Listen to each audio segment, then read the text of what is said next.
Olá, eu me chamo Nathalie Secolini, eu sou aluna do sexto período da Licenciatura em Ciências Biológicas e hoje irei apresentar algumas reflexões sobre um artigo que se trata do processo de ensino-aprendizagem e a prática docente para a disciplina de Gestão e Organização do Trabalho Pedagógico. O artigo, ele trata-se do processo de ensino-aprendizagem e como a prática docente do professor impacta nesse ensino. O processo de ensino-aprendizagem ele é definido como uma troca de informações entre docentes e alunos. Destacamos o fato de que não podemos realizar um ensino superficial, mas sim um ensino que visa a aprendizagem e o desenvolvimento dos alunos. Na realização do artigo foram utilizados autores como Piaget, Vygotsky, Libânio, entre outros, cada um com suas peculiaridades, e eles defendem o processo de ensino-aprendizagem de uma forma diferente. O objetivo principal é compreender o processo de ensino-aprendizagem e como a forma do professor ensinar impacta diretamente na vida dos alunos.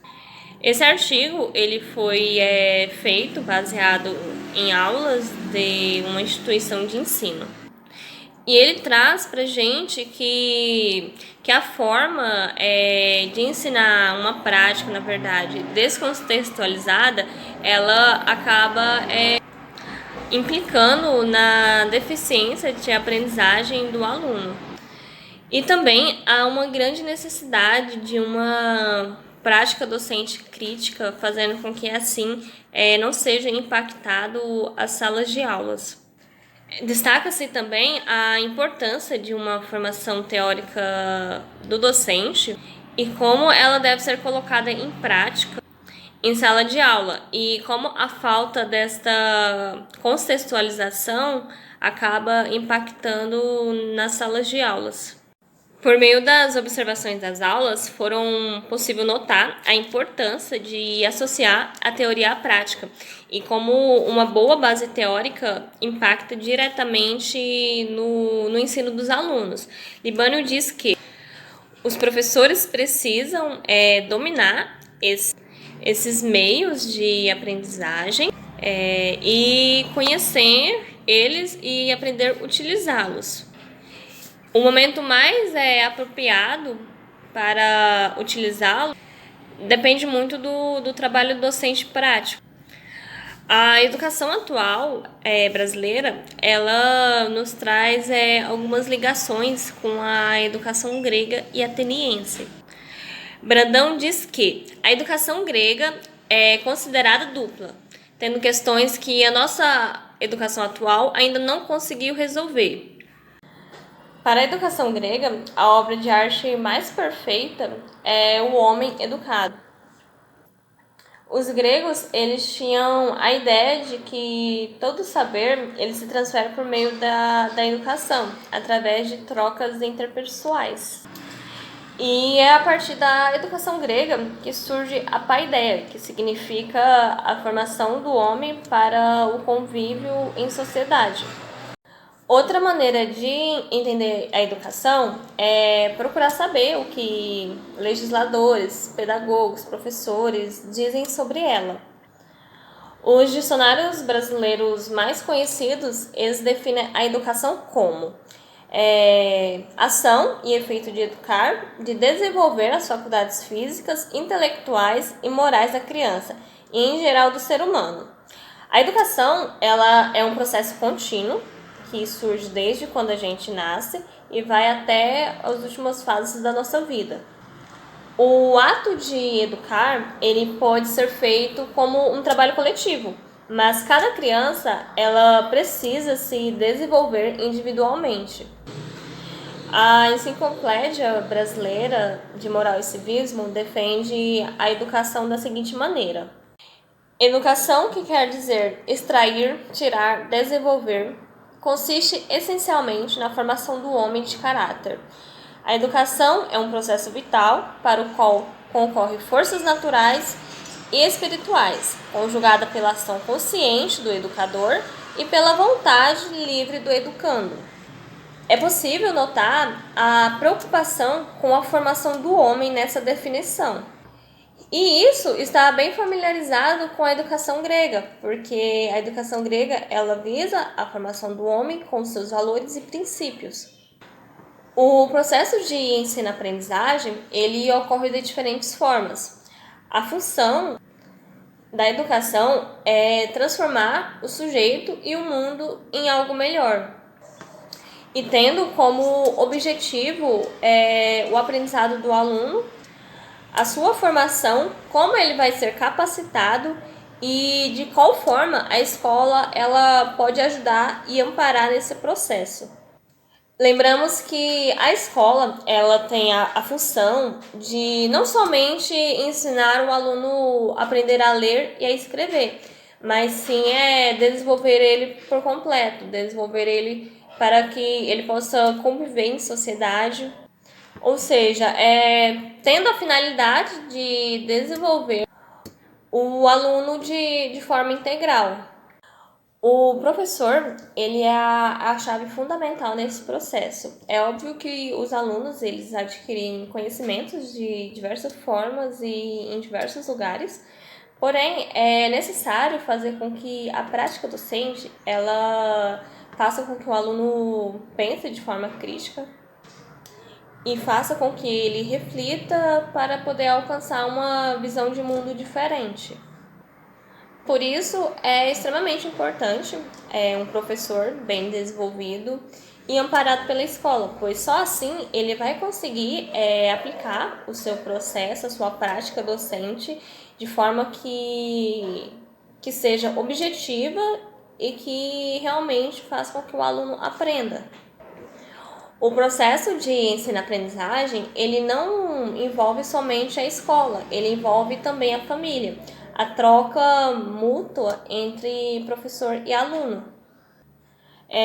Piaget dizia que as crianças, ela expõe o seu aprendizado por meio da linguagem.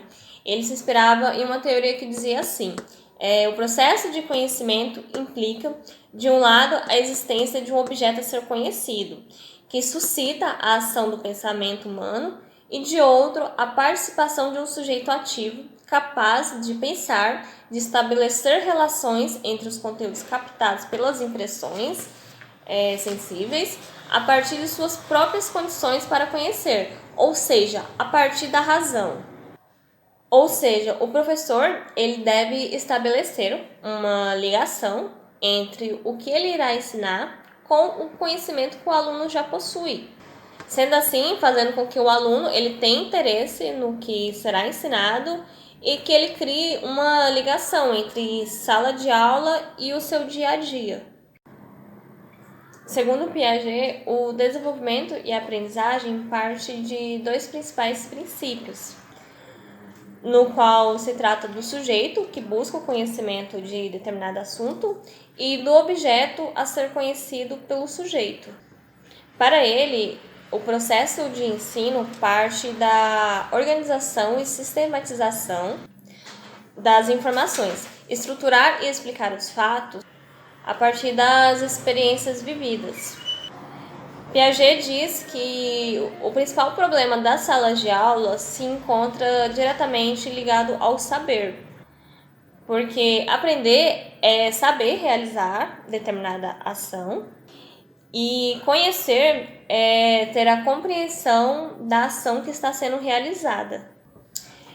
Piaget defende que a criança ela se desenvolve sozinha. Já Vygotsky defende que o aprendizado ele acontece através de trocas mútuas e das relações estabelecidas. Vygotsky defende que as práticas do docente, o problema delas são serem fossilizadas, ou seja, são sempre as mesmas técnicas utilizadas há anos, não surge problematização no campo do professor, não surge coisa nova, não surge prática, como posso dizer, adaptada à sala de aula. Tânia Zaguri, ela nos diz que acha-se muito, mas pesquisa-se pouco, repete-se e copia-se quase tudo, de ideias a livros de hipóteses e teoria. Ou seja, isso significa que os docentes, eles muito aprendem na teoria, mas quando se trata da prática, eles pegam planejamentos prontos, planejamentos que muitas das vezes não encaixam naquela sala de aula, não encaixam, né, no perfil dos alunos, procuram fazer coisas sem esforços e fazendo com que a inovação não venha. Vygotsky diz que os alunos, eles passam por dois tipos de desenvolvimento. O primeiro é o real e afetivo, que são as informações que a criança já tem em seu poder, e o nível de desenvolvimento iminente, que são problemas que a criança consegue resolver, porém com o auxílio de alguém mais experiente. Vygotsky diz também que o que a criança faz hoje com o auxílio de um adulto, ela consegue fazer amanhã por si só. E ele enfatiza que o sujeito, ele aprende, só consegue aprender por meio de relações reais ou afetivas dele com o ambiente. Sendo assim, destacamos que é crucial o professor saber utilizar isso a seu favor, saber utilizar isso para ajudar o processo de ensino e aprendizagem dos seus alunos. E também o professor, ele deve ter em mente que nem todos os alunos se desenvolvem igual ao mesmo tempo e que cada aluno ele precisa adaptar uma forma de ensino. No artigo, a gente pôde notar que a professora, ela ia em mesa em mesa, auxiliando os alunos, ela revisava o conteúdo diversas vezes com os seus alunos, visto que para ela o desenvolvimento do aluno é o seu principal objetivo, já que educar vai muito mais além disso.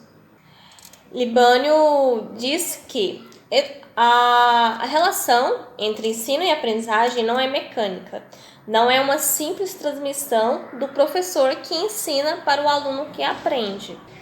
Ou seja, o segredo do bom professor é a competência, é saber que todo dia ele vai ter que lidar com diversas dificuldades do dia a dia e quebrar diversas barreiras. Então ele tem que saber pegar essas dificuldades e transformar em algo positivo em sua sala de aula. O professor, ele deve ser o facilitador da aprendizagem. E o ensino que deve ser desenvolvido em sala de aula é aquele ensino que desperta a curiosidade do aluno, fazendo com que o aluno ele comece a se sentir interessado pelo conteúdo, pelas aulas, a começar a pensar, questionar de forma crítica. Hoje em dia, ser professor requer muitas habilidades, porque além de ensinar o conteúdo, o professor ele também ensina valores, virtude para os alunos, já que hoje em dia podemos perceber que a família ela abriu mão da educação. E isso acabou impactando as salas de aulas brasileiras. O professor ele deve ensinar de forma eficaz, que impacta os alunos, e ele deve articular esse conhecimento que ele irá passar para os alunos de uma maneira que faz com que todos os alunos se desenvolvam de forma eficaz. E para finalizar, eu vou citar uma citação de Libânio que diz muito sobre a realidade da sala de aula brasileira. Ela diz assim, o campo específico de atuação profissional e política do professor é a escola, a qual cabe tarefas de assegurar aos alunos um sólido domínio de conhecimentos e habilidades, o desenvolvimento de suas capacidades intelectuais, de pensamento independente, crítico e criativo. Tais tarefas representam uma significativa contribuição para a formação de cidadãos ativos, criativos, capazes de participar nas lutas pela transformação social. Ou seja, ser professor hoje em dia requer muito mais além de só transmitir o próprio conteúdo. E, infelizmente, muitos professores, eles ainda não perceberam isso. Tipo, eles ainda não perceberam que a função deles não é só ir lá ministrar aula sobre o conteúdo, pegar planejamentos prontos, passar no quadro e pronto, acabou. Não é isso. Ser professor requer, além de ensinar conteúdo, adaptar suas aulas para aqueles alunos, principalmente para os alunos que têm dificuldade, não devemos excluir eles da sala de aula. E também formar cidadãos com valores, princípios, para que possa trazer uma melhoria para o nosso mundo, para o nosso dia a dia.